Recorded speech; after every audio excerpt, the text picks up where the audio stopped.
Bom dia, galerinha! E a nossa aula hoje será sobre as plantas, tá certo?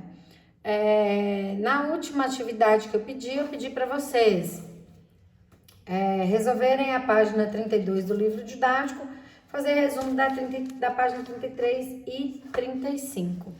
Então, as plantas, nós já vimos lá quando estudamos as cadeias alimentares, que elas são importantíssimas para os seres vivos, porque elas são base da cadeia alimentar de todos eles, né? Sem as plantas, dificilmente os seres iriam conseguir sobreviver. Então, as plantas, elas têm uma diversidade muito grande, desde essas plantas ornamentais, como vocês podem ver aí nessa imagem, né? Plantas lindas, de cores vibrantes, diferentes, que chamam bastante atenção, até as plantas que servem na nossa alimentação e de outros seres vivos. Então, na página 32 tem um pequeno texto que fala assim: as plantas estão presentes em quase todos os ambientes terrestres do planeta, com exceção de alguns desertos, áreas polares e picos de algumas montanhas. Elas são muito importantes na manutenção da diversidade de vida na Terra. Aí tem as questões. Número 1. Qual tipo de plantas são comuns na sua região?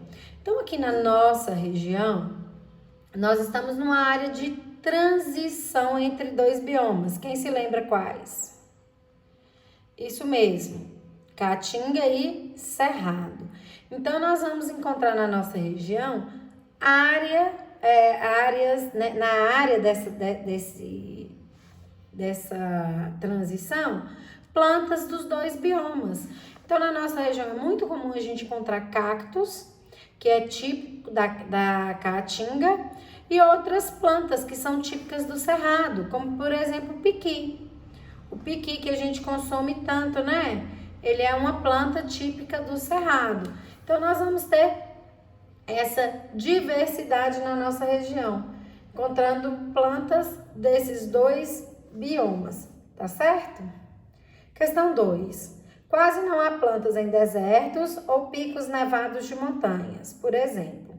Quais condições desses locais prejudicam o desenvolvimento das plantas? Então, esses locais que foram citados aí como desertos e picos de montanhas, são locais que geralmente têm temperaturas extremas, né? Então, nos desertos é muito quente, é extremamente quente. E nos picos nevados de montanha é muito frio, é extremamente frio. Então, essas temperaturas extremas, elas não favorecem o desenvolvimento das plantas, nem o frio em excesso, nem o calor em excesso, tá certo? Outras coisas que não vão favorecer, outras condições desses locais que não vão favorecer, é a escassez de água. No deserto, a gente sabe que ele chama deserto porque não tem água, né? E lá nos picos nevados até tem, mas essa água ela não está em estado líquido, ela está em estado sólido e a planta não consegue absorver. Então, a falta de água também é uma condição que prejudica o desenvolvimento das plantas. E por consequência, pela falta de plantas, pela falta de água, o solo desses locais, eles também são solos pobres. Então, as plantas não conseguem retirar nutrientes desses solos, tá certo? Corrigido aí? Então, vamos para a página 33. Na página 33 fala das características gerais das plantas. Só que antes da gente falar das características gerais das plantas, eu gostaria que você fechasse o seu olho. Fecha o olho. Imagina o planeta Terra, imagina que é a nossa região com 0 plantas. Morreram todas as plantas, não existe planta. O que é que vai acontecer? Conseguiu imaginar? Bom, os alimentos que já tinham sido produzidos, eles seriam consumidos e eles iam acabar. E a gente ia utilizar o quê? Os outros animais, a gente ia comer os outros animais. E quando os animais acabassem? A gente não ia ter mais nada para comer. Então, o planeta Terra, para que haja toda essa diversidade de vida que existe nele, a gente precisa das plantas. Como a gente já estudou, elas são a base da cadeia alimentar. Se não tem plantas, o alimento vai acabar E os seres vivos, animais, homem, eles não vão conseguir sobreviver no planeta, né? Vai com o tempo, todas as espécies acabariam extintas. Agora fecha o olho de novo. Fecha o olho de novo. No planeta não existe agora animais, nem seres humanos. O que ia acontecer? As plantas, elas iam tomar conta, né, de todos os ambientes, elas iam se multiplicar de forma maravilhosa e acabar a poluição, né? As plantas têm essa capacidade aí, iam absorver o gás carbônico em excesso, não ia ter mais aquecimento global com o tempo. Só que algumas plantas precisam dos animais para dispersar seu pólen, suas sementes. Essas correriam um certo risco, tá? Mas as plantas, elas, essa brincadeirinha aí de imaginar é só pra gente ver o tanto que elas são importantes na nossa vida, tá? Então, por isso que a gente precisa estudar as plantas, para reconhecer essa importância, para ajudar a preservar essa vegetação, porque muita gente corta as árvores que tem perto da sua casa, não planta nenhum tipo de planta na casa. Então, a gente tem que ter planta na nossa casa, porque elas são importantes. Pequenas hortas de canteiro pequeno, às vezes até em vasos mesmo, dá para fazer algumas hortinhas de cebolinha, de coentro verde, né? De plantinhas de couve, de alface, tudo dá para fazer em bacias, em vasos. E aí a gente ajuda também, essa natureza ajuda a diminuir essa poluição que existe. Então vamos para as características gerais das plantas. Uma das grandes características das plantas é a sua diversidade.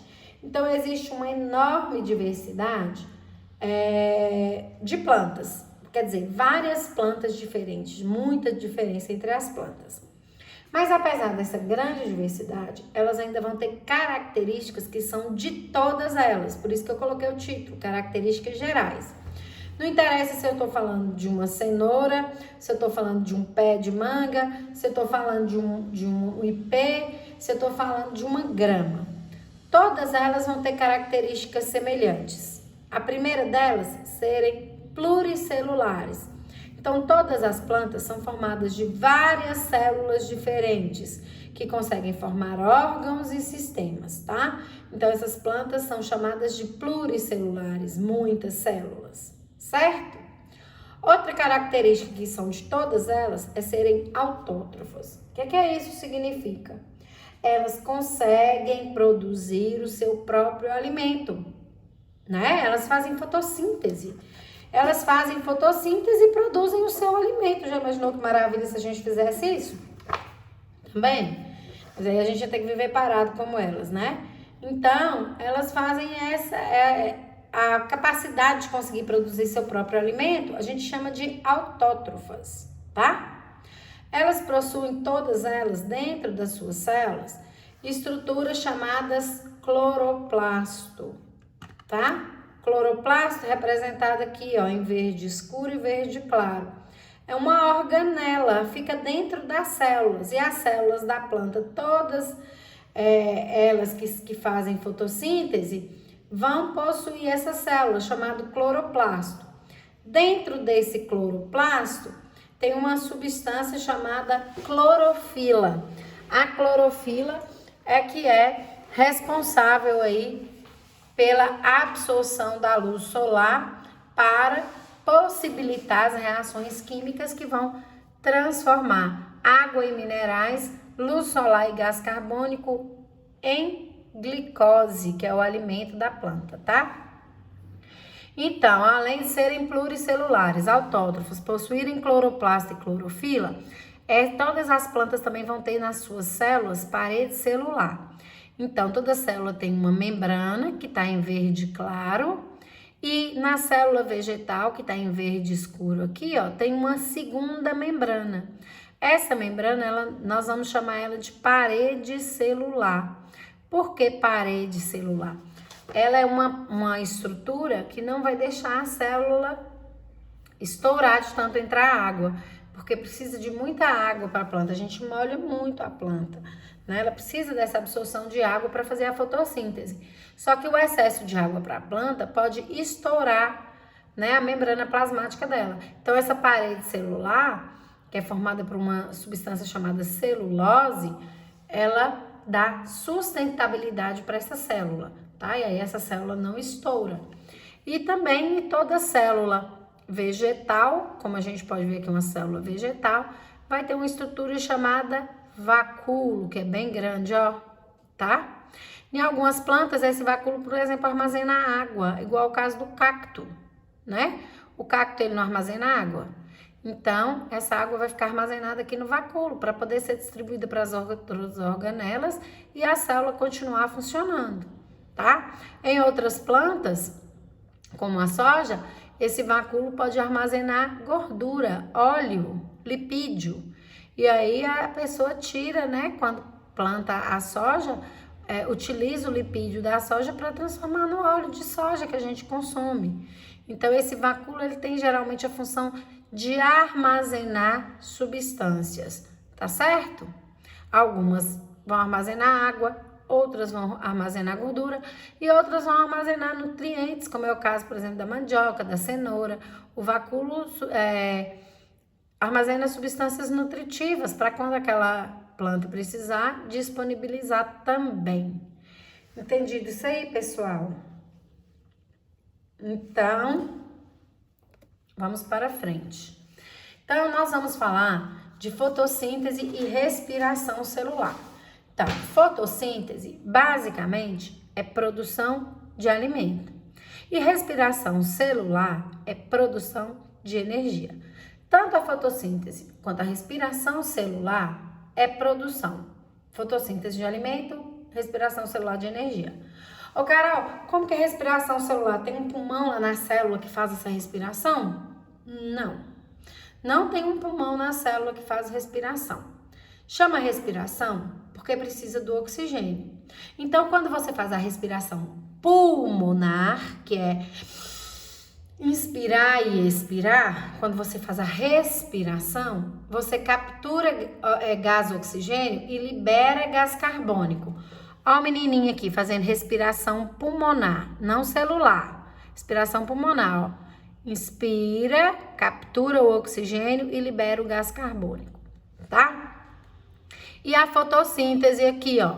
Na fotossíntese, absorve o gás carbônico que o menininho liberou, tá vendo? Absorve o gás carbônico da atmosfera, faz a fotossíntese, produz glicose e libera oxigênio para a nossa respiração. Então, eu posso dizer que fotossíntese e respiração celular são reações que se completam, porque quando tem a respiração celular, além da produção de energia, tem a produção de gás carbônico, vai ser liberado e a planta vai utilizar para fazer fotossíntese, que libera oxigênio, que o menino precisa para a respiração celular. Então, são reações, né, complementares, uma precisando da outra. Tudo bem? E sem essas duas reações aí, ó, tá? Sem esses dois processos, também não ia ter vida, não, porque eles são imprescindíveis para a vida, tanto das plantas quanto dos seres humanos, tá certo? A fotossíntese. A fotossíntese, ela é realizada pelas plantas, pelas algas e pelas cianobactérias, tá? Então, plantas, algas... Ô, Carol, alga não é planta, não? Não, alga é um protista. Então, planta, algas e cianobactérias. Cianobactérias, como o próprio nome diz, é uma bactéria, né? Nós vamos falar um pouquinho aí da fotossíntese, mas nós vamos levar mais em consideração a das plantas, porque a gente está estudando das plantas.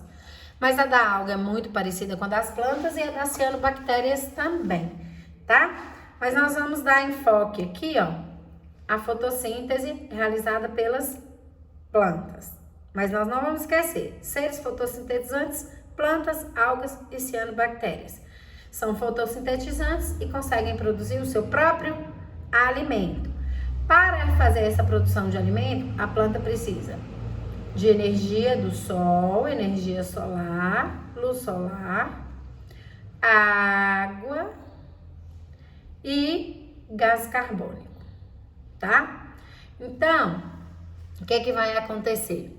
As raízes é o órgão da planta responsável por retirar do solo a água.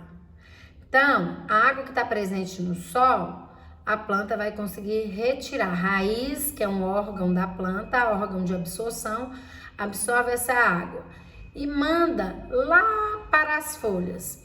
Então, vai ter outros órgãos aqui, ó, de transmissão dessa água, como se fossem as veias do nosso corpo, que vão levar água até as folhas. Nas folhas, tá vendo que elas são verdes? Elas são verdes porque elas têm os cloroplastos. Então, no tronco não tem cloroplasto, não? Não tem cloroplasto. As células do tronco não tem cloroplasto. A não ser que esse tronco seja verde, de uma plantinha que tem o tronco verde. Se o tronco for verde, tem cloroplasto. Também vai ajudar a fazer fotossíntese, tá? Mas quem faz fotossíntese é a parte verde da planta, porque nessa parte tem os cloroplastos, tá? Então, essa água chega até o cloroplasto, a energia do sol, a luz solar, é capturada pelo cloroplasto e o gás carbônico também é capturado pela folha e vai para o cloroplasto. Lá no cloroplasto ocorre uma reação química. CO2 se mistura com H2O e forma uma substância chamada glicose, que é CHO, tá vendo? CHO. Está sobrando O aqui, Carol. Tá sobrando O. Ó ele aqui, ó. É o oxigênio que vai ser liberado, é o excesso de O, de oxigênio, que vai ser liberado na atmosfera. Então, o cloroplasto faz o quê? Uma reorganização, uma junção de água e gás carbônico.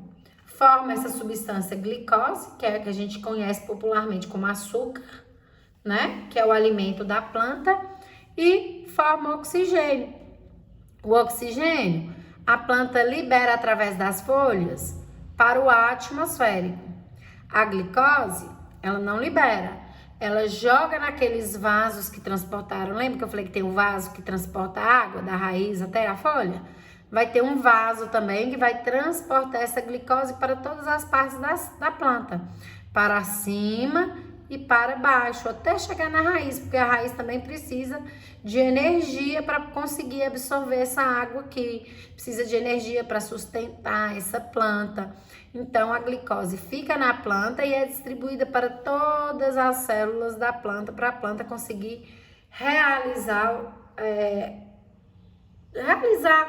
todo o metabolismo para ela continuar viva, crescendo, se desenvolvendo, formando flores, frutos, sementes.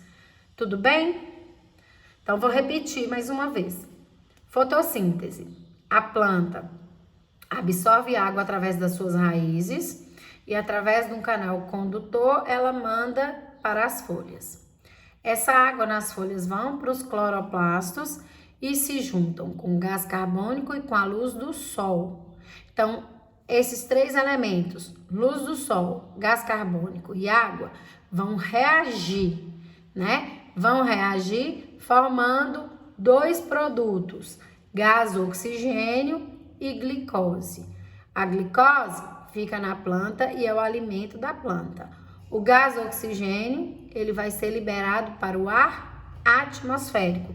E aí, quem vai utilizar somos nós, tá certo? Então, vamos falar agora da respiração celular. Então, a respiração celular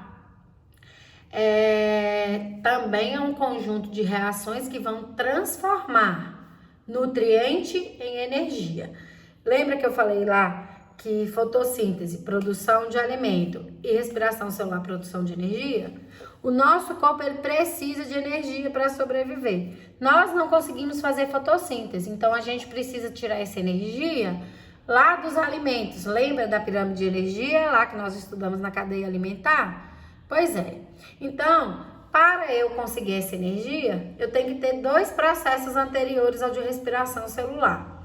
O processo de alimentação, onde eu vou conseguir os nutrientes, e o processo de respiração pulmonar, para eu conseguir o oxigênio, tá? Então, nas plantas, elas não produzem aquela glicose, é o nutriente melhor para retirar energia. Então, quando eu como alguma coisa à base de planta, uma batata, uma cenoura, uma beterraba, eu estou ingerindo muita glicose. Essa glicose, ela vai entrar para dentro da minha célula. Na minha célula, eu vou ter uma organela chamada mitocôndria. Eu não tenho cloroplasto na célula vegetal, que é responsável pela fotossíntese.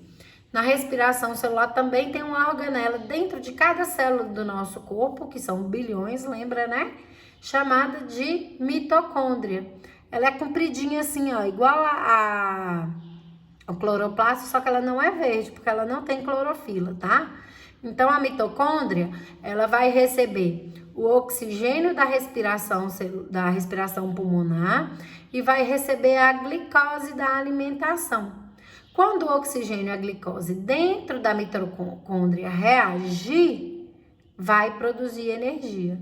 Além da energia, produz o dióxido de carbono, produz água e produz calor, tá? Calor, vapor de água, dióxido de carbono e energia. A energia a gente usa para falar, para caminhar, para pensar, para jogar videogame, para correr, para andar de patins, bicicleta, para fazer todas as coisas. Até pentear o cabelo a gente gasta energia, tá? Para pensar a gente gasta energia. Produz calor, né? Que o nosso corpo dispersa. Você encosta perto de uma pessoa, ela é quentinha, não é? Você tá com frio, você encosta perto de uma pessoa, ela não é quentinha? Porque ela produz calor nessa formação de energia.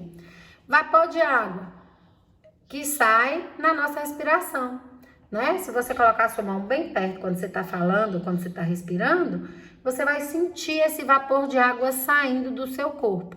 E o dióxido de carbono é jogado também no pulmão e ele sai na expiração. Tá certo? Tem dúvidas? Pessoal, se vocês tiverem dúvidas, eu gostaria que vocês mandassem para mim mensagens no WhatsApp. Não fiquem com dúvidas, tá? Porque essa matéria ela não é muito facinha, não. Ela é interessante, porque a gente sabe como que o nosso corpo funciona, como que o corpo das plantas funciona, mas ela é um pouquinho difícil. Então, na página de vocês, 34, tem esse quadrinho aí que eu achei bem bacana e coloquei aqui também, pra gente poder, né, ver aonde que fotossíntese e respiração celular acontecem, tá? Então, a fotossíntese, onde que ela ocorre? Nas células com clorofila, nas células verdes, que tem o cloroplasto. Pode até escrever aqui, ó, no cloroplasto, tá? A respiração celular no animal, em todas as células. Pode escrever aqui na frente, na mitocôndria, que é a organela celular que vai ser responsável pela respiração celular, certo? Quando que a fotossíntese acontece? Sempre que tiver luz, né? Durante o dia. Durante o dia a fotossíntese está acontecendo, porque precisa da luz para reagir, tá? E a respiração celular? Nas 24 horas do dia, ela não precisa de luz, então ela vai acontecendo o tempo inteiro. Porque quando você consome, você não consome uma molécula. Quando você come uma batata frita, você não está consumindo uma molécula de glicose, você está consumindo milhões de moléculas. Todas essas vão ser transformadas em energia, tá? Certo? Na fotossíntese, qual gás que a planta absorve? Dióxido de carbono. Na respiração celular, qual gás que a respiração absorve? Oxigênio. Na fotossíntese, qual gás que é eliminado? Oxigênio. Na respiração celular, dióxido de carbono. Tá vendo que tá invertido, né? Qual o resultado? O resultado da fotossíntese.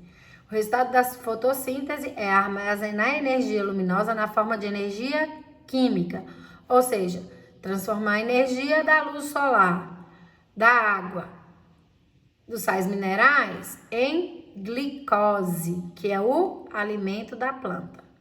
E o resultado da respiração celular? Produção ou liberação de energia, né? Liberar a energia dos alimentos para ser usada dentro do nosso organismo. Tudo bem? Então, a nossa aula por hoje vai ser só sobre fotossíntese e respiração celular. E para finalizar, eu quero ler para vocês essa parte de conexões e falar um pouquinho sobre ela. Então, pega aí, por favor, a página 34. Eu vou fazer a leitura e vocês vão seguindo aí, ó. A Amazônia não é o pulmão do mundo. São as algas marinhas que fornecem a maior parte do oxigênio de que o planeta precisa. Florestas como a Amazônia consomem tudo e quase tudo aquilo que produzem. Poluição no mundo. Pulmão do mundo. Do que você pensa ao ouvir essa expressão? Ora, só dá para imaginar que a Amazônia é a maior produtora mundial de oxigênio que mantém a Terra viva. Acontece que essa história de pulmão do mundo é uma enorme bobagem. Na verdade, são as algas marinhas que fazem a maior parte desse trabalho. Elas jogam na atmosfera quase 55% de todo o oxigênio produzido no planeta. E mais, florestas como a Amazônia, segundo os cientistas, são ambientes em clímax ecológico. Isso quer dizer que elas consomem todo ou quase todo o oxigênio que produzem. Produção de oxigênio no mundo. Algas marinhas, 54,7%. Bosques e florestas, 24,9%. Estepes, campos e pastos, 9,1%. Áreas cultivadas, 8%. Algas de água doce, 0,3%. Esses valores são aproximados, tá? Então, se a gente for pensar que as plantas, as algas e as cianobactérias, elas são capazes de produzir o oxigênio, se a gente levar em consideração os conhecimentos que a gente tem de área, a gente já entende por que está falando que a Amazônia não é o pulmão do mundo. Por exemplo, não. Vamos relembrar. O planeta Terra. Qual a porcentagem de água nele? Isso mesmo, 70%. E de terra? 30%. Essa terra, ela tá toda cheia de floresta? Não. Pelo contrário, as florestas estão muito desmatadas, inclusive a Amazônia. A Amazônia é uma floresta enorme, gigantesca. Existem lugares nela que o homem ainda não conseguiu chegar, de tão densa que ela é. Só que perto dos oceanos, ela é muito pequena. E as algas, elas estão em todos os oceanos. Elas são milhões, milhares, bilhões, trilhões, não dá nem para contar quantas algas que existem no oceano. Então, por proporção, elas acabam produzindo uma quantidade muito grande de oxigênio e utilizando uma quantidade pequena. Ô Carol, mas se na fotossíntese a planta só libera gás oxigênio, tá aí, ó, gás eliminado, oxigênio. Como que ela vai consumir? Não é no processo de fotossíntese, mas as plantas, elas também fazem respiração celular. Elas também precisam de energia para crescer. Elas produzem a glicose, mas elas precisam consumir parte de oxigênio para aqui, ó, para quebrar essa glicose e produzir a energia que ela precisa. Entenderam? Então, a planta, ela faz fotossíntese, mas ela também faz respiração celular. Nós e os animais só fazemos respiração celular, a gente não faz fotossíntese. Então, a gente só consome oxigênio. A planta, ela produz, mas ela também consome. Entendeu por que as algas são as maiores produtoras de oxigênio e não as plantas? Porque elas produzem, mas elas também têm que consumir. Então, grande parte do que elas produzem, elas acabam consumindo.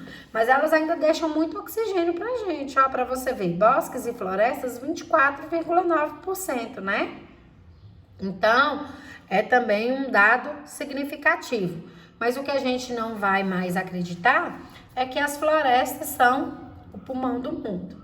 Tudo bem? Bom, pessoal, então a nossa aula fica por aqui. Bons estudos e qualquer dúvida, estou esperando vocês no WhatsApp, tá? Até nossa próxima aula.